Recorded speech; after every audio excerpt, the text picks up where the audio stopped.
Apprends à connaître. N'arrête pas d'étudier, n'arrête pas d'apprendre. Ça, c'est l'une des plus graves erreurs des chrétiens. Arrêtez d'apprendre. N'arrête pas d'apprendre. Continue à étudier. Étudie dans ton domaine. Étudie des choses. Lis des livres. La Bible dit, quand tu vois un homme habile dans son ouvrage, il se tient auprès des sages. Un homme qui veut réussir va se tenir auprès des personnes qui ont déjà réussi. Hello, c'est le pasteur Israël Oriadé.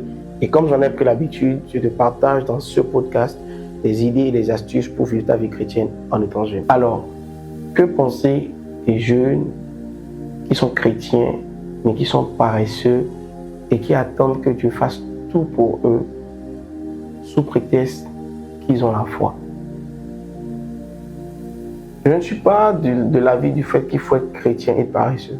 Non, ce n'est pas ma manière de voir les choses. Tu peux être chrétien, je ne vais pas dire tu peux, tu dois être un chrétien qui est un modèle. Dans la première lettre de Timothée, Paul lui dit, sois un modèle. Donc le chrétien est d'abord quelqu'un qui est un modèle. Être chrétien, ce n'est pas d'abord se lever, prier, montrer aux gens que tu connais Dieu. C'est d'abord être un modèle dans tous les aspects de ta vie. Et par rapport au travail, au domaine professionnel, qu'est-ce que la Bible nous dit? Je crois dans la deuxième lettre que Paul écrit aux Thessaloniciens, c'est-à-dire 2 Thessaloniciens, donc il dit que celui qui ne veut pas travailler ne mange pas non plus. Donc tu ne peux pas être chrétien et dire qu'au nom de ta foi, tu vas croiser les bras et Dieu va tout faire. Il y a des gens qui disent que voilà, c'est la bénédiction de l'Éternel qui enrichit et il ne l'a fait suivre d'aucun chagrin. D'accord. Et la Bible dit également, l'homme mangera à la sueur de son front. Ce n'est pas possible d'être chrétien et de croiser les bras et d'espérer encore plus être un jeune. Écoute bien, être jeune chrétien ne te dispense pas du travail que tout jeune devrait faire. Seigneur, nous te disons merci pour le moment que tu nous permets de passer. Je prie que quelqu'un soit inspiré et touché en écoutant cette vidéo et que quelqu'un reçoive la bonne parole et qu'elle porte du fruit dans son cœur au nom de Jésus. Comment réussir sa vie professionnelle en étant chrétien? Moi, personnellement, je suis pasteur, serviteur de Dieu, je suis établi sur une église, mais je suis également consultant en entreprise. J'accompagne les entrepreneurs. Je suis quelqu'un qui a travaillé dans le numérique pendant 7 à 8 ans. Et avec cette petite expérience, je peux te donner quand même quelques conseils.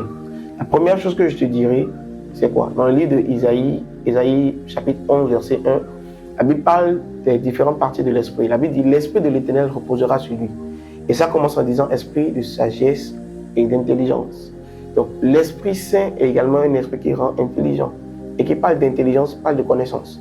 Tu veux réussir ta vie en étant chrétien, ta vie professionnelle en étant chrétien, apprends à connaître. N'arrête pas d'étudier, n'arrête pas d'apprendre. Ça, c'est l'une des plus graves erreurs des chrétiens. Arrêtez d'apprendre. N'arrête pas d'apprendre. Continue à étudier. Étudie dans ton domaine. Étudie des choses. Lis des livres. Prends le temps de suivre des formations en ligne. Ça va t'être énormément utile. Et le deuxième conseil très important que je dois te donner, la Bible dit, quand tu vois un homme habile dans son ouvrage, il se tient auprès des sages. Un homme qui veut réussir va se tenir auprès des personnes qui ont déjà réussi. Tu es chrétien, d'accord, mais entoure-toi des personnes qui ont réussi. Entoure-toi des personnes qui travaillent. Entoure-toi des personnes qui peuvent te motiver.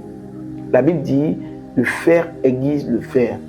Va vers des personnes qui sont capables de t'aiguiser, de te donner l'envie de réussir. Ne sois pas autour des gens qui vont te dire, non, tu es chrétien, tu n'as pas besoin d'aller plus loin. Non, tu as besoin d'aller loin. La pauvreté n'est pas divine. Réussis, lève-toi, arrête de dormir, lève-toi, va bosser.